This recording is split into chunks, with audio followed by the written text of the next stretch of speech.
Daniel and Tim put their shoes on, left the tent, and started walking toward the house. The back light was still on, in case Tim or Daniel needed to find the house in the night. Daniel was trembling as they walked, scared of the consequences of what he had asked. He didn't know what wearing diapers would feel like, or if he would say no to a diaper in the end, wet the bed anyway, and embarrass himself. They reached the back door in a little over a minute, and walked in. Tim's parents and Scott were awake and in the family room, watching TV. Tim walked to the family room, and asked Mom, "We need something." "Okay, Tim," she called back. "Can you come here and ask? We're watching TV." Daniel's blood froze when Mrs. Krieger said that, but Tim responded tactfully, "Sorry, Mom, we need something out here." "In a minute, then," she replied. This made Daniel more nervous, and Tim noticed. "It's okay," Tim said. "Mom is a nurse, and would never make fun of you." In a minute, the commercial started, and Mrs. Krieger got up and left the family room, to where Tim and Daniel were waiting in the hallway. "Oh, hi Daniel," she said, now noticing him. "Well boys, what do you need?" "Go on," Tim said. "You can best tell Mom what you need, in your words," he said. Daniel wasn't so sure about this. He thought Tim would explain the situation, and he would be in and out of the house, with minimal embarrassment. Telling someone else's mom he wet the bed, and wanted a diaper was a bit much for him. "Go on," Tim said. "I'll help you explain, but you have to ask Mom yourself. I can't choose for you." "Explain what, and choose what?" Mrs. Krieger asked. "This isn't a normal conversation, is it? Should we go to Tim and Scott's room?" "Yes," Daniel and Tim both said, somewhat relieved. It also helped break the ice, and boost Daniel's confidence a bit, though he was still worried and a bit scared. They walked into the room, and Mrs. Krieger closed the door behind them. "Daniel, you're shaking," Mrs. Krieger said, worriedly. "What's wrong?" Feeling Mrs. Krieger's concern, Daniel broke down, crying. Tim went and sat on his bed, while Mrs. Krieger went and hugged Daniel, consoling him. SSSH, whatever it is, I'm sure it's okay," Mrs. Krieger began. "You look okay. Just really scared." "Tim, did something happen outside?" "No," Tim said. "Not yet, anyway. Daniel is worried about tonight." "It's okay," Mrs. Krieger continued to soothe Daniel. "There is nothing to fear in our backyard. There are no coyotes, or other scary animals in the dark on our acreage, or within 10 miles of us." Tim said staying in a tent doesn't scare you, or at least didn't at Cub Camp. "So, what is it that has you so scared?" Daniel felt a bit better, and began talking, slowly, but fretfully. "It's not the tent, or your yard, or house," he began, slowly. It's my sleeping bag, or, what might happen in it tonight. I am afraid I'll wet the bed." He trailed off. Mrs. Krieger now understood the situation. She started asking questions, calmly, but tactfully. "Do you want to go home, so you don't wet your sleeping bag?" she asked. "No," Daniel said, quietly. "I'm glad, Daniel," she said. "It took courage to come to Tim's sleepover tonight, knowing that you might wet the bed, and not knowing what Tim might say. Kids can be so cruel to bedwetters. Tim, you are a good friend to not make fun of Daniel, and I am proud of you." Tim perked up at this.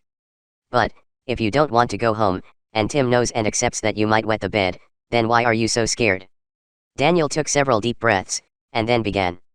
"Well," Daniel began slowly, "Tim figured out that I still wet the bed. Between wet sleeping bags at Cub Camp, and seeing the plastic sheet on both my and Matthew's beds today, he put 2 and 2 together, and told me he knew still I wet the bed, but that he wouldn't make fun of me." "That was very big of you, Tim," Mrs. Krieger told Tim, proudly. Tim sat there looking smug, while Daniel continued talking. "Well," Daniel said, continuing on, not sure quite how to broach the central subject, "while Tim and I were brushing our teeth, Jenna came in to say good night. Her nightie came up, and we both saw her diaper." "They are called Pampers trainers," Mrs. Krieger interjected. "They are like diapers that you can pull on like underwear." Tim explained all that to me when we got back to the tent, since I had seen Jenna's trainers. Anyway, we then got to talking about big kids wearing diapers for bedwetting to stay dry, since my brother Matthew still wears Pampers to bed. Tim also told me that you had told him that they make diapers for older kids too, and that babies aren't the only ones to wear diapers." "That's true," Mrs. Krieger said. "A lot of people need diapers, at night or all day. Not just babies, but children, teens, adults, and many old people. And for many different reasons." "So, Daniel said, becoming more nervous.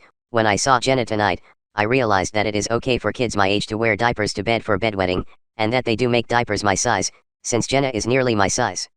Tim also nodded in agreement. What I am saying is, Daniel paused nervously, is that I don't wear diapers to bed, and haven't ever before. But, I would Can I try to wear a diaper to bed tonight, if you let me, and we can find one that fits? I want to wake up dry. Daniel left off, feeling ashamed and embarrassed, but relieved that he had finally asked what he came to ask. Mrs. Krieger looked at Tim, who nodded in agreement. I told Daniel I wouldn't make fun of him, and that it was his choice. We talked, and we agreed the best way he could sleep well and not worry about being wet in the morning, was to wear a diaper, like I used to.